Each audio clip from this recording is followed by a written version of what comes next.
श्रीमन्महागणाधिपतये नमः।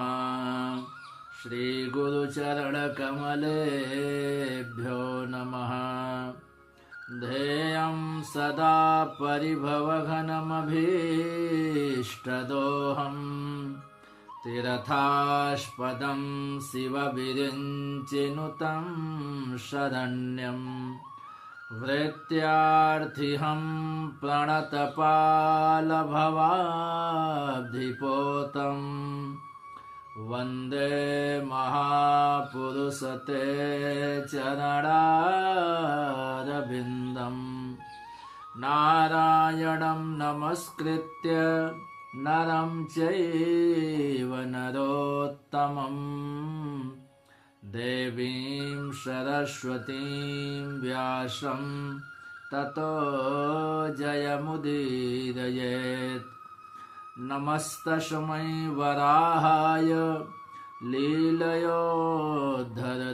महीं खुरमध्यगतो यस्य मेरुः खड्खडायते।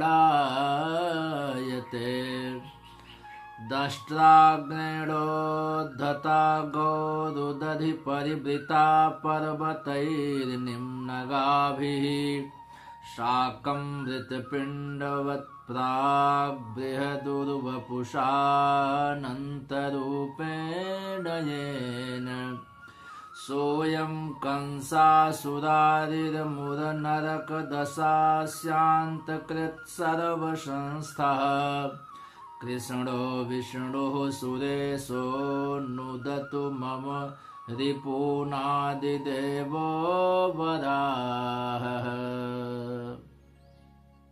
सज्जनों, कुछ हमसे जुड़े लोगों ने एक दिन मुझसे बात किया कि महाराज, आप सब केवल श्रीमद् भागवत महापुराण, देवी भागवत अथवा रामचरितमानस की ही कथा करते हैं कि अन्य पुराणों की भी चर्चा करते हैं। तो मैंने बहुत साफ शब्दों में कहा, देखिए भैया, ऐसा है, श्रीमद् भागवत महापुराण की कथा, श्री रामचरितमानस की कथा, शिव महापुराण की कथा अथवा श्रीमद् देवी भागवत की कथाएं, ये सब तो प्रायः समाज में बड़ी प्रचलित हैं और भक्तों के द्वारा इन कथाओं का आयोजन भी बीच बीच में कराया जाता रहता है। तो जिन कथाओं का आयोजन होता रहता है, उन कथाओं को व्यासपीठ से बैठ करके उनका बखान किया जाता है, इसलिए वो सब कथाएं ज़्यादा प्रचलित में हैं और ज़्यादा हम लोग वही बोलते हैं। तो उन लोगों ने कहा, देखिए महाराज जी, पुराण तो हमारे यहाँ 18 हैं, तो उन पुराणों में क्या बातें लिखी गई हैं, आप लोग उसको भी YouTube चैनल के माध्यम से अगर बताएंगे तो थोड़ा ज़्यादा अच्छा लगेगा। यद्यपि मैंने उनसे कहा, भैया पुराणों को लेकर के आप पढ़ लीजिए। उन्होंने तो कहा, देखिए महाराज, पढ़ना तो एक विषय अलग है, लेकिन आप लोगों के द्वारा जब सुना जाता है तो उसका एक अलग आनंद प्राप्त होता है। तो मैंने कहा, देखो भैया, मैं प्रयास करके अन्य पुराणों की कथा आप तक पहुंचा तो सकता हूं, लेकिन जिस प्रकार से व्यासपीठ पर बैठ करके कथा शैली में संगीत ध्वनि के साथ अन्य पुराणों की, भागवत आदि की कथाओं को कहा जा सकता है, ऐसे अन्य पुराणों की बातें हम आप तक नहीं पहुंचा सकते। तो प्रवचन शैली में नहीं, लेकिन अन्य पुराणों में जो बातें लिखी गई हैं उसको जरूर आप तक पहुंचाने का मैं प्रयास करूंगा, जैसी भगवान की इच्छा होगी। तो मेरे में मन में भाव आया कि आज 18 पुराणों में ये जो वाराह महापुराण है, संक्षेप में उसकी चर्चा हम प्रारंभ करते हैं। आप सभी जानते हैं कि भगवान श्री हरि नारायण ने दुष्ट हिरण्याक्ष का संहार करने के लिए वाराह के रूप में अवतार लिया था, और श्रीमद् भागवत महापुराण की कथा में आप सभी ने सुना भी होगा इस कथा को बड़ी दिव्यता से कि भगवान श्री हरि नारायण ने वाराह का अवतार लिया था। ब्रह्मा जी की नासिका से भगवान श्री हरि नारायण ने अंगूठे भर के शरीर को धारण करके ब्रह्मा जी की दाहिनी नासिका से प्रकट हुए थे। ये सब कथाएं आप सभी जानते हैं। तो मन में भाव आया कि वाराह पुराण में अन्य क्या कौन सी बातें लिखी गई हैं, भले ही वह प्रवचन की शैली में ना हो, लेकिन जरूर वहाँ जो बातें लिखी गई हैं उसको मैं आप तक पहुँचाने का प्रयास करता हूँ, जैसी भगवान की इच्छा होगी। तो संतों के भाव हैं, श्री व्यास जी महाराज ने वाराह पुराण में लिखा है।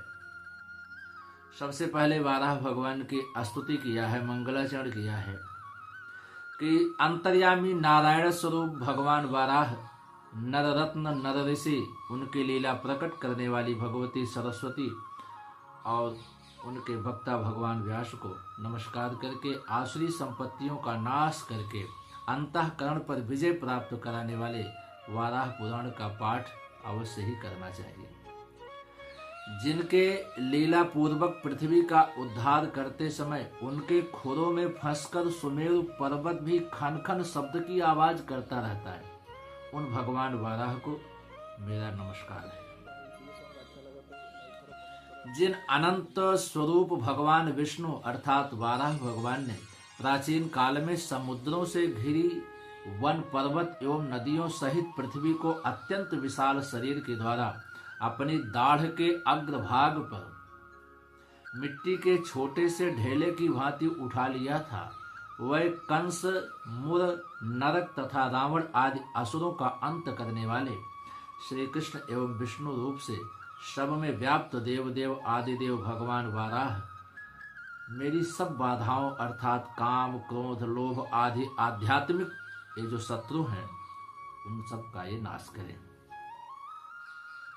आप सभी जानते हैं कि हमारे आपके पास तक ये जो कथाएं पहुंची हैं, नैमिषारण्य क्षेत्र में विराजमान श्री सूत जी महाराज व्यास जी के आसन पर, और उनके सामने शौनक आदि 88,000 महात्मा बैठ करके पुराणों का श्रवण करते हैं। तो श्री सूत जी महाराज कहते हैं, प्राचीन काल की बात है जब सर्वव्यापी भगवान नारायण ने वराह रूप धारण करके अपनी शक्ति द्वारा एकारणों की अनंत जल राशि में निमग्न पृथ्वी का उद्धार किया। उस समय पृथ्वी ने उनसे पूछा, भगवान वाराह से माता पृथ्वी ने पूछा, पृथ्वी देवी ने कहा, हे प्रभु, आप प्रत्येक कल्प में सृष्टि के आदि काल में इसी प्रकार मेरा उद्धार करते रहते हैं, परंतु हे केशव, आपके स्वरूप एवं सृष्टि के प्रारंभ में मैं आज तक जान नहीं सकी। जब वेद लुप्त हो गए थे उस समय आप मत्स्य रूप धारण करके समुद्र में प्रविष्ट हो गए थे और वहां से वेदों का उद्धार करके आपने ब्रह्मा जी को दे दिया था। हे मधुसूदन, इसके अतिरिक्त जब देवता और दानव एकत्र होकर समुद्र मंथन करने लगे थे तब आपने कच्छपावतार ग्रहण करके मंदराचल पर्वत को भी धारण किया था। हे भगवान, आप संपूर्ण जगत के स्वामी हैं। जब मैं जल में डूब रही थी तब आपने रसातल से, जहां सब और जल ही जल था, अपनी एक दाढ़ पर रखकर आपने मेरा उद्धार किया है प्रभु। इसके अतिरिक्त जब वरदान के प्रभाव से हिरण्यकशिपु को असीम अभिमान हो गया था और वह पृथ्वी पर भांति भांति के उपद्रव करने लगा था, उस समय वह आपके द्वारा ही मारा गया था। हे देवाधिदेव, प्राचीन काल में आपने ही जमदग्नि परशुराम के रूप में अवतीर्ण होकर मुझे क्षत्रिय रहित कर दिया था। हे भगवान, आपने क्षत्रिय कुल में दाशरथी श्री राम के रूप में अवतीर्ण होकर क्षत्रियोचित पराक्रम से रावण को भी नष्ट कर दिया था तथा वामन रूप से आपने ही बलि को बाधा था। हे प्रभु, मुझे जल से ऊपर उठाकर आप सृष्टि की रचना किस प्रकार करते हैं तथा इसका कारण क्या है? मैं आपकी इन लीलाओं के रहस्य को कुछ भी नहीं जानती, लेकिन आज मेरे मन में प्रभु जानने की इच्छा है। हे विभो, मुझे एक बार जल के ऊपर स्थापित करने के अनंतर आप किस प्रकार सृष्टि के पालन की व्यवस्था करते हैं? आपके निरंतर सुलभ रहने का कौन सा उपाय है? सृष्टि का किस प्रकार आरंभ और अवसान होता है? चारों युगों की गणना का कौन सा प्रकार है तथा युगों का क्रम किस प्रकार चलता है प्रभु? हे महेश्वर, उन युगों में किस युग की प्रधानता है तथा किस युग में आप कौन सी लीला किया करते हैं? यज्ञ में सदा संलग्न रहने वाले कितने राजा हो चुके हैं और उनमें से किन किन को सिद्धि सुलभ हुई है। हे वाराह प्रभु, आप मुझ पर प्रसन्न हो और यह सब विषय संक्षेप में मुझे बताने की कृपा करें। माता पृथ्वी के ऐसा कहने पर सूकर रूपधारी भगवान आदि वराह हंस पड़े। हंसते समय उनके उदर में जगतधात्री पृथ्वी को महर्षियों सहित रुद्र, वसु, सिद्ध एवं देवताओं का समुदाय भी दिखने लगा। साथ ही उसने वहां अपने अपने कर्तव्य पालन में तत्पर सूर्य, चंद्र, ग्रहों और सातों लोकों को भी देखा। यह सब देखते ही भय एवं विस्मय से पृथ्वी के सभी अंग कांपने लगे। इस प्रकार पृथ्वी को भयभीत देखकर भगवान वाराह ने अपना मुख बंद कर लिया। तब पृथ्वी ने उनको चतुर्भुज रूप धारण कर महासागर में शेष की शैया पर सोए हुए देखा। उनकी नाभि से कमल निकला हुआ था। फिर तो चार भुजाओं से सुशोभित उन परमेश्वर को देखकर देवी पृथ्वी हाथ जोड़कर उनकी स्तुति करने लगी। माता पृथ्वी ने कहा, हे कमल नयन, आपके श्री अंगों में पीतांबर फहरा रहा है। आप स्मरण करते ही भक्तों के पापों का हरण करने वाले हो।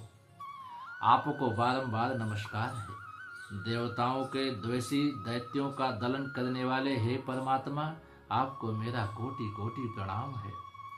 जो शेष नाग की सैया पर शयन करते हैं, जिनके वक्षस्थल पर लक्ष्मी हमेशा शोभायमान रहती है तथा भक्तों को मुक्ति प्रदान करना ही जिन प्रभु का स्वभाव है, ऐसे संपूर्ण देवताओं के ईश्वर आप प्रभु को बारंबार मेरा नमस्कार है।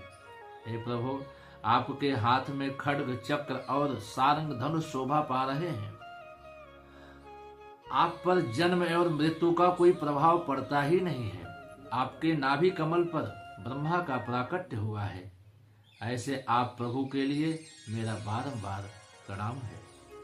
जिनके अधर और कर कमल लाल विद्रुम मणि के समान सुशोभित होते हैं, उन जगदीश्वर के लिए मेरा नमस्कार है। हे भगवान, मैं निरुपाय नारी आपकी शरण में आई हूँ। मेरी रक्षा करने की कृपा करें। हे जनार्दन, सघन लीला अंजन के समान श्यामल आपके इस वराह विग्रह को देखकर मैं भयभीत हो गई हूँ। इसके अतिरिक्त चराचर संपूर्ण जगत को आपके शरीर में देखकर मैं पुनः भय को प्राप्त हो रही हूँ। हे नाथ, अब आप मुझ पर दया कीजिए। हे महाप्रभु, मेरी रक्षा आपकी कृपा पर निर्भर है। अगर आप मुझ पर कृपा करोगे तभी मेरी रक्षा होगी, अन्यथा आपके सिवाय मेरी रक्षा करने वाला इस दुनिया में कोई है नहीं। भगवान केशव मेरे पैरों की, नारायण मेरे कटी भाग की तथा माधव दोनों जंघाओं की रक्षा करें। भगवान गोविंद गुह्यांग की रक्षा करें। विष्णु भगवान मेरी नाभि की तथा मधुसूदन मेरे उदर की रक्षा करें। भगवान वामन वक्षस्थल एवं हृदय की रक्षा करें। लक्ष्मीपति भगवान विष्णु मेरे कंठ की, ऋषिकेश मेरे मुख की, पद्मनाभ मेरे नेत्रों की तथा दामोदर भगवान मेरे मस्तक की रक्षा करें। इस प्रकार भगवान श्री हरि के नामों का अपने अंगों में न्यास करके पृथ्वी देवी ने, भगवान विष्णु, आपको मेरा बारंबार नमस्कार है, ऐसा कह करके माता पृथ्वी मौन हो गई। श्री सूत जी महाराज कहते हैं, ऋषियों, सभी जीवधारियों के शरीरों में आत्मा रूप से स्थित भगवान श्री हरि पृथ्वी की भक्ति से परम संतुष्ट हो गए। उन्होंने वराह रूप धारण करके पृथ्वी को अपनी योग माया का दर्शन कराया और फिर उसी रूप में स्थित रहकर बोले, हे सुश्रवणी, तुम्हारा प्रश्न यद्यपि बहुत कठिन है एवं यह पुरातन इतिहास का विषय है, फिर भी मैं सभी शास्त्रों से सम्मत इस विषय का प्रतिपादन करता हूँ। हे देवी पृथ्वी, साधारणतः सभी पुराणों में यह प्रसंग आया है। भगवान वाराह ने कहा, सर्ग प्रतिसर्ग वंश मनवंतर और वंशानुचरित, जहां ये 5 लक्षण विद्यमान हो उसे ही पुराण समझना चाहिए। वरान ने पुराणों में सर्ग अर्थात सृष्टि का स्थान प्रथम है, अतः मैं पहले उसी का वर्णन करता हूँ। इसके आरंभ में ही देवताओं और राजाओं का चरित्र ज्ञान होता है। परमात्मा सनातन है, उनका कभी किसी काल में नाश नहीं होता। वह परमात्मा सृष्टि की इच्छा से 4 भागों में विभक्त हुए, ऐसा वेदज्ञ पुरुष जानते हैं। सृष्टि के आदि काल में सर्वप्रथम परमात्मा से अहं तत्व, फिर आकाश आदि 5 महाभूत उत्पन्न हुए हैं। उसके पश्चात महत्तत्व प्रकट हुआ और फिर अणुरूपा प्रकृति, और इसके बाद समष्टि बुद्धि का प्रादुर्भाव हुआ। सत्व, रज और तम, इन 3 गुणों से युक्त होकर वह बुद्धि पृथक पृथक 3 प्रकार के भेदों में विभक्त हो गई। इस गुणत्रय में से तमोगुण का संयोग प्राप्त करके महद ब्रह्म प्रादुर्भाव हुआ। इसको सभी तत्वज्ञ प्रधान अर्थात प्रकृति कहते हैं। इस प्रकृति से क्षेत्रज्ञ अधिक महिमा युक्त है। उस पर ब्रह्म से सत्वादि गुण, गुणों से आकाश आदि तन्मात्राएं और इंद्रियों का समुदाय बना। इस प्रकार जगत की सृष्टि व्यवस्थित हुई। हे भद्रे, 5 महाभूतों से स्वयं मैं स्थूल शरीर का निर्माण किया। हे देवी, पहले मैं केवल शून्य था, फिर उसमें शब्द की उत्पत्ति हुई, शब्द से आकाश हुआ, आकाश से वायु, वायु से तेज और तेज से जल की उत्पत्ति हुई। इसके बाद प्राणियों को अपने ऊपर धारण करने वाली हे देवी, तुम्हारी रचना हुई। पृथ्वी और जल का संयोग होने पर बुदबुदाकार कलल बना और वही अंड के आकार में परिणत हो गया। उसके बढ़ जाने पर मेरा जलमय स्वरूप दृष्टिगोचर हुआ। मेरे इस स्वरूप को स्वयं मैंने ही बनाया था। इस प्रकार नार अर्थात जल की सृष्टि करके मैं उसी में निवास करने लगा। इसी से मेरा नाम नारायण पड़ गया, क्योंकि नारायण का मतलब ही होता है नार माने जल, अयन माने घर।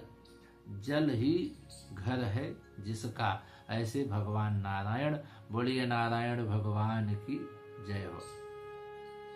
वर्तमान कल्प के समान ही मैं प्रत्येक कल्प में जल में शयन करता हूँ और मेरे सोते समय सदैव मेरी नाभि से इसी प्रकार कमल उत्पन्न होता है, जैसा कि आज तुम देख रही हो। हे देवी, ऐसी स्थिति में मेरे नाभि कमल पर चतुर्मुख ब्रह्मा उत्पन्न हुए। तब मैंने उनसे कहा, हे महामते, तुम प्रजा की रचना करो। ऐसा कहकर मैं अंतर्ध्यान हो गया और ब्रह्मा भी सृष्टि रचना के चिंतन में लग गए। हे वसुंधरे, इस प्रकार चिंतन करते हुए ब्रह्मा को जब कोई मार्ग नहीं सूझा, तो फिर उन अव्यक्त जन्मों के मन में क्रोध उत्पन्न हुआ। उनके इस क्रोध के परिणाम स्वरूप एक बालक का प्रादुर्भाव हुआ। जब उस बालक ने रोना प्रारंभ किया, तब अव्यक्त रूप ब्रह्मा ने उसे रोने से मना किया। इस पर उस बालक ने कहा, मेरा नाम तो बता दीजिए प्रभु। तब ब्रह्मा ने रोने के कारण उसका नाम रुद्र रख दिया। बोलिए रुद्र भगवान की। हे शुभे, उस बालक से भी ब्रह्मा ने कहा, लोकों की रचना करो, परंतु इस कार्य में अपने को असमर्थ जानकर उस बालक ने जल में निमग्न होकर तप करने का निश्चय किया। उस रुद्र नामक बालक के तपस्या के लिए जल में निमग्न हो जाने पर ब्रह्मा ने फिर दूसरे प्रजापति को उत्पन्न किया। दाहिने अंगूठे से उन्होंने प्रजापति की तथा बाएं अंगूठे से प्रजापति के लिए पत्नी की सृष्टि की। प्रजापति ने उस स्त्री से स्वयंभू मनु को उत्पन्न किया। इस प्रकार पूर्व काल में ब्रह्मा ने स्वयंभू मनु के द्वारा प्रजाओं की वृद्धि की है। देवी पृथ्वी बोली, हे देवेश्वर, प्रथम सृष्टि का और विस्तार से वर्णन करने की कृपा करें तथा नारायण ब्रह्मा रूप से कैसे विख्यात हुए, मुझे यह सब भी बताने की आप कृपा करें। वराह भगवान कहते हैं, हे देवी पृथ्वी, नारायण ने ब्रह्मा रूप से जिस प्रकार प्रजाओं की सृष्टि की, उसे मैं विस्तृत रूप से कहता हूं और उसे ध्यान से आप सुनिए। हे शुभे, पिछले कल्प का अंत हो जाने पर जब रात्रि व्याप्त हो गई, भगवान श्री हरि उस समय सो गए। प्राणों का नितांत अभाव हो गया। फिर जगने पर उनको यह जगत शून्य दिखाई पड़ा। भगवान नारायण दूसरों के लिए अचिंत्य हैं, वह पूर्वजों के भी पूर्वज हैं, ब्रह्म स्वरूप अनादि और उनके सृष्टा हैं। ब्रह्मा का रूप धारण करने वाले वह परम प्रभु जगत की उत्पत्ति और प्रलय करता है। उन नारायण के विषय में एक श्लोक भी आता है, आपो नारा इति प्रोक्ता आपो वै नरसूनवः अयनम तस्य ताः पूर्वम ततो नारायण स्मृतः। पुरुषोत्तम नर से उत्पन्न होने के कारण जल को नार कहा जाता है, क्योंकि जल भी नार पुरुषोत्तम परमात्मा से उत्पन्न हुआ है। सृष्टि के पूर्व वह नार ही भगवान हरि का अयन अर्थात निवास रहा, अतएव उनकी नारायण की संज्ञा हो गई।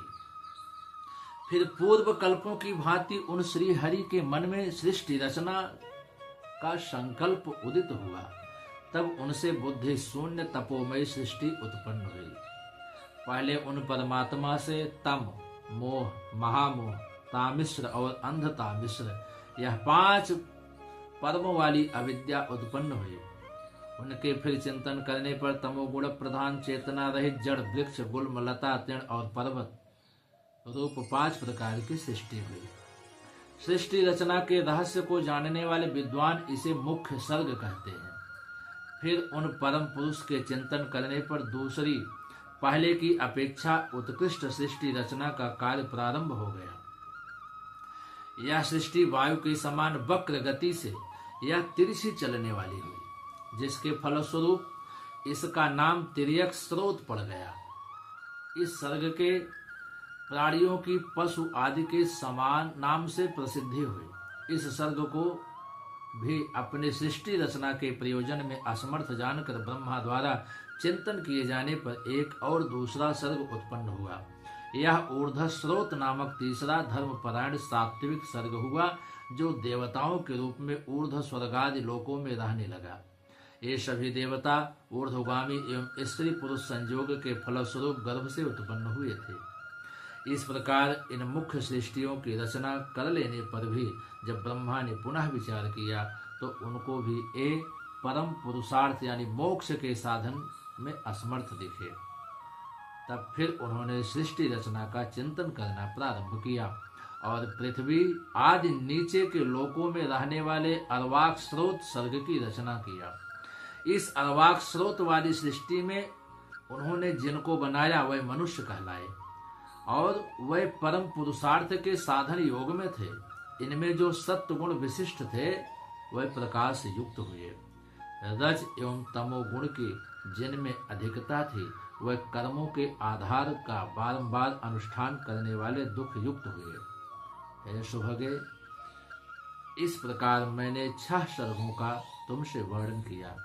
इसमें पहला महत्व संबंधी सर्ग, दूसरा तन्मात्राओं से संबंधित भूत सर्ग और तीसरा वैकारिक सर्ग है, जो इंद्रियों से संबंध रखता है। इस प्रकार समष्टि बुद्धि के संयोग से उत्पन्न होने के कारण यह प्राकृत सर्ग भी कहलाया।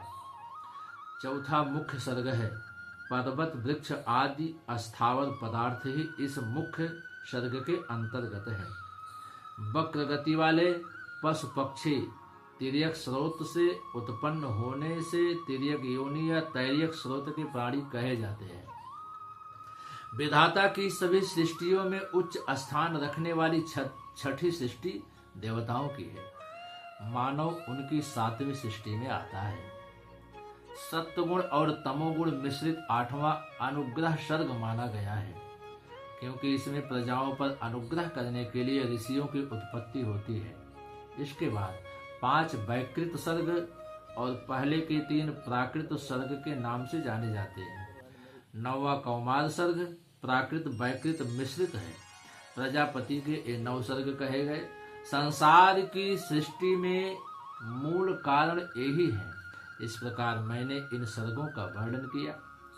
अब तुम दूसरा कौन सा प्रसंग सुनना चाहती हो देवी? माता पृथ्वी बोली, भगवान अव्यक्त जन्मा ब्रह्मा द्वारा रचित यह नवधा सृष्टि किस प्रकार विस्तार को प्राप्त हुई? हे अच्युत, आप मुझे यह बताने की कृपा करें। भगवान वाराह कहते हैं, सर्वप्रथम ब्रह्मा द्वारा रुद्र आदि देवताओं की सृष्टि हुई। इसके बाद सनकादि कुमारों तथा मरीच प्रभृति मुनियों की रचना हुई। मरीच, अत्रि, अंगिरा, पुलह, क्रतु, महान तेजस्वी पुलस्त्य, प्रचेता, भृगु, नारद एवं महातपस्वी वशिष्ठ, ये 10 ब्रह्मा जी के मानुष पुत्र कहलाए। उन परमेष्ठी ने सनकादि को निवृत्ति संज्ञक धर्म में तथा नारद जी के अतिरिक्त मरीच आदि सभी ऋषियों को प्रवृत्ति संज्ञक धर्म में नियुक्त कर दिया। ये जो आदि प्रजापति हैं, इनका ब्रह्मा के दाहिने अंगूठे से प्राकट्य हुआ है, इसी कारण ये दक्ष कहलाते हैं। और इन्हीं के वंश के अंतर्गत यह सारा चराचर जगत है। देवता, दानव, गंधर्व, सरीसृप यानी ये जो रेंगने वाले जीव जंतु हैं, और पक्षीगण, ये सभी दक्ष की कन्याओं से उत्पन्न हुए। इन सब में धर्म की विशेषता थी। ब्रह्मा के जो रुद्र नामक पुत्र हैं, उनका प्रादुर्भाव क्रोध से हुआ है। जिस समय ब्रह्मा की भौहें रोष के कारण तन गई थी, तब उनके ललाट से इनका प्रादुर्भाव हुआ। उस समय इनका शरीर अर्धनारीश्वर के रूप में था।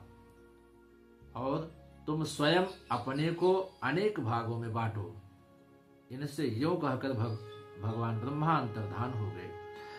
यह आज्ञा पाकर उन महाभाग ने स्त्री और पुरुष इन 2 भागों में अपने को विभाजित किया। फिर अपने पुरुष रूप को उन्होंने 11 भागों में विभक्त किया। तभी से ब्रह्मा ने प्रकट होने वाले इन 11 रुद्रों की प्रसिद्धि हुई। हे अनघे, तुम्हारी जानकारी के लिए मैंने इस रुद्र सृष्टि का वर्णन कर दिया। अब संक्षेप में युग महात्म्य का वर्णन करता हूँ। सत्ययुग, त्रेता, द्वापर और कलि, ये 4 युग हैं। इन चारों युगों में परम पराक्रमी तथा प्रचुर दक्षिणा देने वाले जो राजा हो चुके, जिन देवताओं और दानवों ने ख्याति प्राप्त की तथा जिन धर्म कर्मों का उन्होंने अनुष्ठान किया, वह आप मुझसे सुनो। पूर्व काल की बात है। प्रथम कल्प में स्वयंभू नाम के मनु हुए। उनके 2 पुत्र हुए, जिनके लोकोत्तर कर्म मनुष्यों के लिए असंभव ही थे। धर्म में श्रद्धा रखने वाले वे महाभाग प्रियव्रत और उत्तानपाद नाम से विख्यात हुए। प्रियव्रत में तपोबल था और वे महान यज्ञशाली थे, जिन्होंने पुष्कल यानी अधिक दक्षिणा वाले अनेक महायज्ञों द्वारा भगवान श्री हरि का यजन किया यानी यज्ञ किया। उन्होंने 7 द्वीपों में अपने भरत आदि पुत्रों को अभिषिक्त किया था और स्वयं महातपस्वी राजा वरदायनी विशाला नगरी बदरिकाश्रम में जाकर तपस्या करने लगे थे। महाराजा प्रियव्रत चक्रवर्ती नरेश थे। धर्म का अनुष्ठान करना ही उनका एक स्वाभाविक गुण था।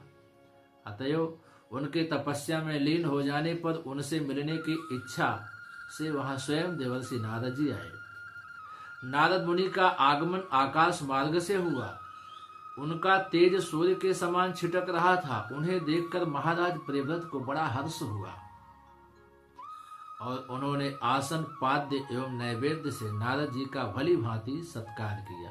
भाव ये है, कोई विशिष्ट व्यक्ति, कोई अतिथि हमारे दरवाजे पर आए तो मेरा भी धर्म बनता है कि हम पहले उसे उचित आसन पर बैठाएं, फिर हाथ पैर मुंह आदि धुलने के लिए जल दें, फिर स्नान आदि करा करके उन्हें कुछ भोग पवाएं। यही सम्मान है।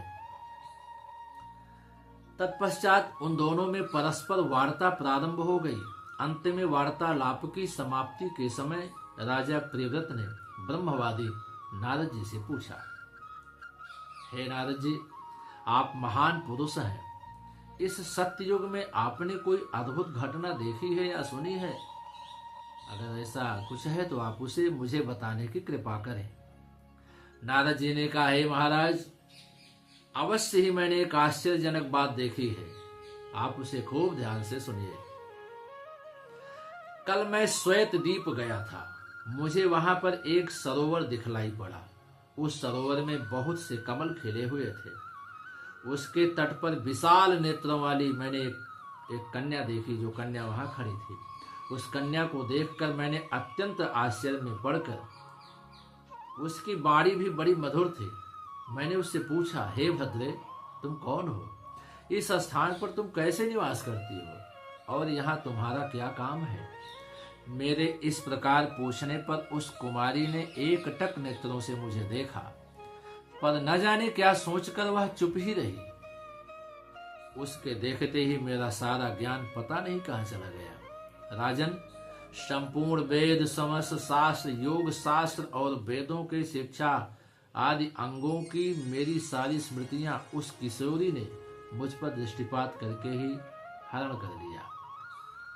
तब मैं शोक और चिंता से ग्रस्त होकर महान विस्मय में पड़ गया। हे राजन, ऐसी स्थिति में मैंने उस कुमारी की शरण ग्रहण की। इतने में ही मुझे उस कुमारी के शरीर में एक दिव्य पुरुष भी दृष्टिगोचर हुआ। फिर उस पुरुष के हृदय में दूसरे और दूसरे पुरुष के हृदय में तीसरे का दर्शन हुआ, जिसके नेत्र लाल और वह 12 सूर्यों के समान तेजस्वी था। इस प्रकार उन तीनों पुरुषों को वहां मैंने देखा जो उस कन्या के शरीर में स्थित थे। हे राजन, फिर क्षण भर के बाद देखा तो वहां केवल वह कन्या ही रह गई एवं अन्य तीनों पुरुष अदृश्य हो गए। तत्पश्चात मैंने उस दिव्य किशोरी से पूछा, हे भद्रे, मेरा संपूर्ण वेद ज्ञान कैसे नष्ट हो गया? इसका कारण आप मुझे बताओ। तब उस कुमारी कन्या ने कहा, मैं समस्त वेदों की माता हूं। मेरा नाम सावित्री है।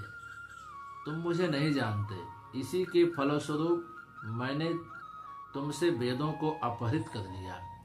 तन रूपी धन का संचय करने वाले राजन, उन कुमारी के इस प्रकार कहने पर मैंने विस्मय विमुग्ध होकर पूछा, हे शोभने, ये पुरुष कौन थे?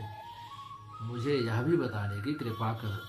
तब कुमारी बोली, मेरे शरीर में विराजमान इन पुरुषों की जो तुम्हें झांकी मिली है, इनमें जिसके सभी अंग परम सुंदर हैं, इसका नाम है ऋग्वेद। यह स्वयं भगवान श्री नारायण का स्वरूप है। यह अग्निमय है। इसके सस्वर पाठ करने से समस्त पाप तुरंत ही भस्म हो जाते हैं। इसके हृदय में यह जो दूसरा पुरुष तुम्हें दृष्टिगोचर हुआ, जिसकी उसी से उत्पत्ति हुई है, वह यजुर्वेद के रूप में स्थित महाशक्तिशाली भगवान ब्रह्मा है। उनके वक्षस्थल में भी प्रविष्ट हो। जो यह परम पवित्र और उज्जवल पुरुष दिख रहा है, इसका नाम सामवेद है। यह भगवान शिव का स्वरूप माना गया है। स्मरण करने पर सूर्य के समान संपूर्ण पापों को यह तत्काल नष्ट कर देता है। हे ब्राह्मण, तुमको दृष्टिगोचर हुए ये दिव्य पुरुष तीनों वेद हैं। हे नारद, तुम ब्रह्मपुत्रों के शिरोमणि और सर्वज्ञान संपन्न हो। यह सारा प्रसंग मैंने तुम्हें संक्षेप में बता दिया। अब तुम पुनः सभी वेदों और शास्त्रों को तथा अपनी सर्वज्ञता को पुनः प्राप्त करो। इस वेद सरोवर में तुम स्नान करो। इसमें स्नान करने से तुम्हें अपने पूर्व जन्म की भी स्मृति हो जाएगी। हे राजन, यह कहकर वह कन्या अंतर्ध्यान हो गई। तब मैंने उस सरोवर में स्नान किया और तदनंतर आपसे मिलने की इच्छा से मैं यहाँ आपके पास चला आया। बोलिए वाराह भगवान की जय।